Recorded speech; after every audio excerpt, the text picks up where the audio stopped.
Bien, a continuación vamos a presentar algunas ideas en torno a la nulidad y restablecimiento del derecho. Este medio de control tiene su fundamento normativo en el artículo 138 de la Ley 1437 del 2011, Código de Procedimiento Administrativo y de lo Contencioso Administrativo. Para poder estudiar la nulidad y restablecimiento del derecho es necesario tener por lo menos unas bases o unos fundamentos básicos en teoría del acto administrativo, porque como vamos a explicar, la nulidad y restablecimiento del derecho procede bajo las causales de nulidad del artículo 137 del Código de Procedimiento Administrativo y de lo Contencioso Administrativo. Cuando revisamos el medio de control de nulidad y restablecimiento del derecho,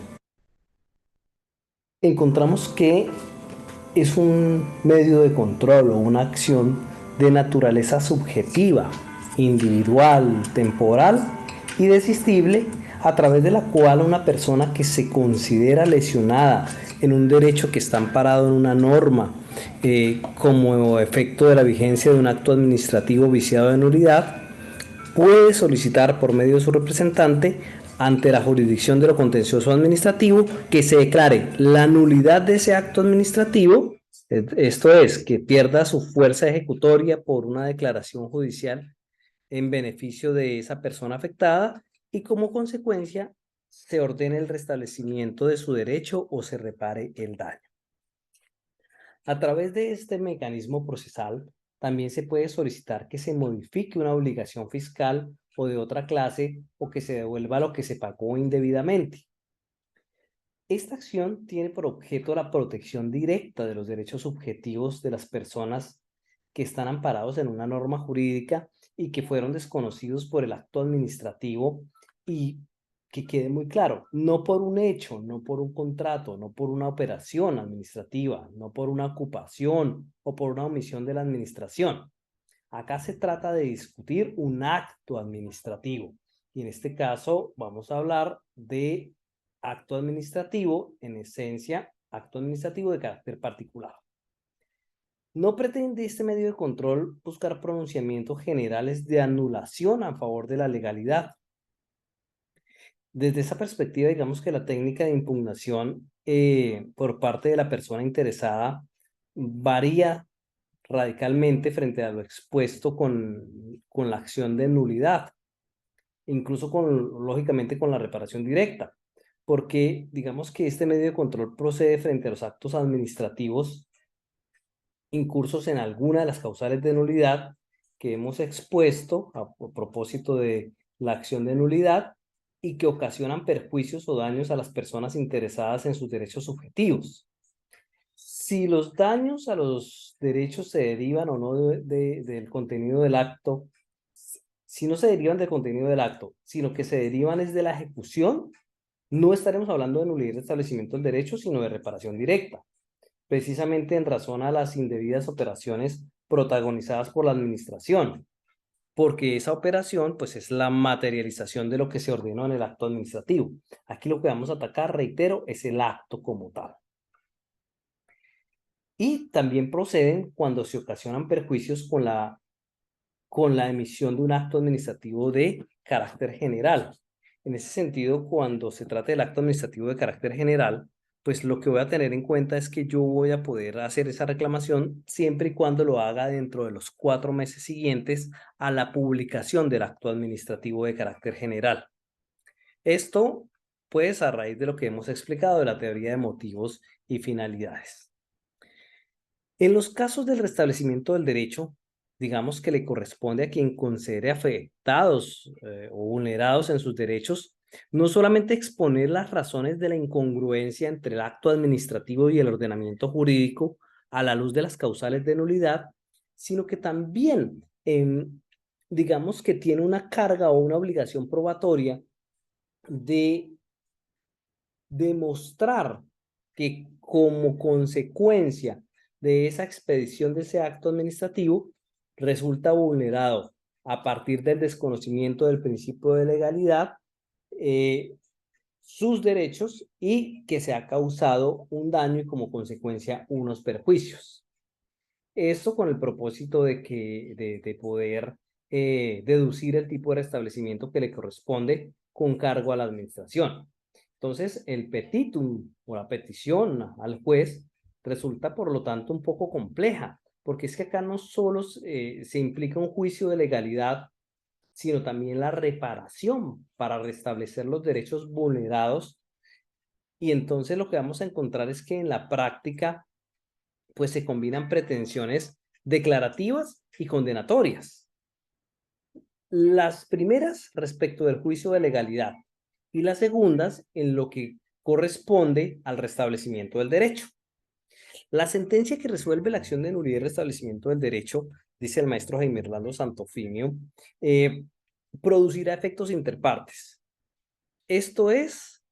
que solo se aprovechará o solo será beneficiosa a quien hubiese intervenido en el proceso y a quien hubiese logrado la declaración pretendida. Esto, digamos que encuentra fundamento no en la doctrina, sino en la jurisprudencia del Consejo de Estado. Digamos además que la naturaleza subjetiva de la acción de nulidad y restablecimiento del derecho o de la acción contenciosa con pretensión de nulidad y restablecimiento del derecho o del medio de control de nulidad y restablecimiento del derecho, con cualquiera de las tres modalidades como nos queramos referir a esta, implica la presencia de una persona determinada, implica la presencia de una persona determinada que considera lesionada en sus derechos, es decir, que se considera afectada y que exige una legitimación precisa o concreta. De aquí que se indique asimismo que la acción ostenta la característica de individual, en el sentido de que va a producir efectos exclusivamente frente a lo pedido respecto a los derechos vulnerados a un sujeto determinado. A diferencia de la acción de nulidad, porque la pretensión en este tipo de procesos pues conlleva consecuencias jurídicas específicas. Entonces, en esa medida, la legitimación activa va a extenderse a todas aquellas personas que se hayan visto afectadas en sus derechos y no solamente quien directamente se vio afectado. Esta acción, digamos que además es importante resaltar que en su caducidad, a diferencia de la acción de nulidad que antes conocíamos como acción de nulidad simple, que no tiene caducidad, sí tiene una acción, tiene una caducidad marcada de 4 meses, si el, de 4 meses, que es como la vamos a conocer como la caducidad general, o de 2 años en el caso de que se trate de actos administrativos a través de los cuales se realizó la adjudicación de baldíos. Esto específicamente nos dice el código de baldíos adjudicados por el antiguo INCORA, ahora llamado INCODER. La caducidad, además, también varía en cuanto si se trata de reconocimiento de prestaciones periódicas, porque cuando se trata de el reconocimiento o cuando se trata del reconocimiento o la negativa de prestaciones periódicas, no existe caducidad y se podrá demandar en cualquier tiempo, así como tampoco existe caducidad cuando se trate de actos administrativos derivados del silencio administrativo. Entonces, fíjense que la caducidad no la podemos reducir o no la podemos simplificar y decir que simplemente se trata de 4 meses, cuando realmente la caducidad va a variar y se va a modificar a raíz de las diferentes situaciones que acabamos de exponer. En cuanto a los efectos de la sentencia de nulidad y restablecimiento del derecho, me parece que es importante destacar que es una sentencia compleja porque es una sentencia en la que finalmente en los efectos pues se va a decretar la nulidad, pero además se va a ordenar el restablecimiento del derecho, la indemnización de unos perjuicios que se causaron y esto lógicamente dependiendo de lo que se haya logrado probar dentro del proceso. Como elemento fundamental hay que tener en cuenta que el requisito de procedibilidad de esta acción, a la luz de los presupuestos procesales, es haber agotado la vía administrativa, antiguo agotamiento de la vía gubernativa. Esto implica, y aquí radica la importancia de tener muy claro el procedimiento administrativo, porque esto implica que en dado caso en el que se haya concedido el recurso de apelación frente al acto administrativo particular que yo intento llevar a la jurisdicción contenciosa, pues yo debo haber agotado todos los recursos que me concedieron, es decir, debo haber agotado el recurso de apelación, que es el obligatorio, y si no lo hice, pues voy a perder la posibilidad de acudir a la jurisdicción contenciosa. Ese requisito de procedibilidad es fundamental y es primordial dentro de este medio de control. Además, este requisito de procedibilidad debo tenerlo claro a la luz de dos cosas, que ese silencio administrativo se puede producir con ocasión de la presentación de una petición o con la presentación del recurso ya dentro de la actuación administrativa. En cualquiera de los dos casos voy a tener claro que la falta de respuesta pues me va a generar el silencio administrativo, pero que en el caso del recurso como tal, presentar el recurso de apelación va a ser obligatorio en dado caso que me lo hayan concedido. Como conclusión final, entonces podemos decir que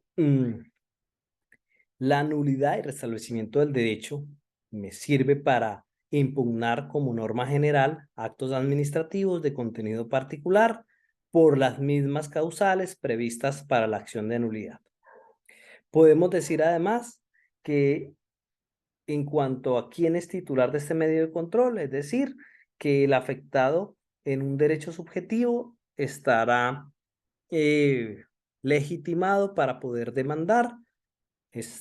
En este caso, el sujeto pasivo será la entidad que haya expedido ese acto administrativo y el sujeto pasivo va a poder solicitar que se anule el acto administrativo de carácter particular, el acto administrativo de carácter expreso o el acto administrativo de carácter presunto, dependiendo de las circunstancias, y que además se le restablezca su derecho vulnerado por dicho acto. Y también podrá solicitar que se le repare el daño causado. Más allá del daño, yo diría que se le reparen los perjuicios como consecuencia del daño. Este medio de impugnación pretende la nulidad del acto y el restablecimiento del derecho de conformidad con lo dispuesto por el artículo 164, numeral segundo, literal D del Código de Procedimientos Administrativos de lo Contencioso. Debe interponerse o debe presentarse dentro de los 4 meses siguientes como regla general, pero además debo tener en cuenta las otras caducidades que varían dependiendo si se trata de una reclamación de prestaciones periódicas, si se trata de un acto administrativo a través del cual se adjudicó un baldío por parte del INCODER, o si se trata de un acto administrativo sujeto producto del silencio administrativo, porque en estos casos, como lo hemos mencionado, varía la caducidad. Y finalmente decimos que por excepción, este medio de control me permite impugnar actos administrativos generales y solicitar el restablecimiento del derecho o la reparación del daño, pero siempre y cuando la demanda se presente dentro de los 4 meses siguientes a la publicación de ese acto administrativo de carácter general, con lo cual podemos afirmar que la ley lo que hizo fue que positivizó la jurisprudencia elaborada por el Consejo de Estado, que se conoce como la teoría de los motivos y finalidades, que como lo hemos dicho, fue planteada desde el año 1961 y a la cual se hizo referencia cuando presentamos algunas ideas en torno a la acción de nulidad. Con esto finalizamos entonces los aspectos generales de la nulidad y restablecimiento del derecho.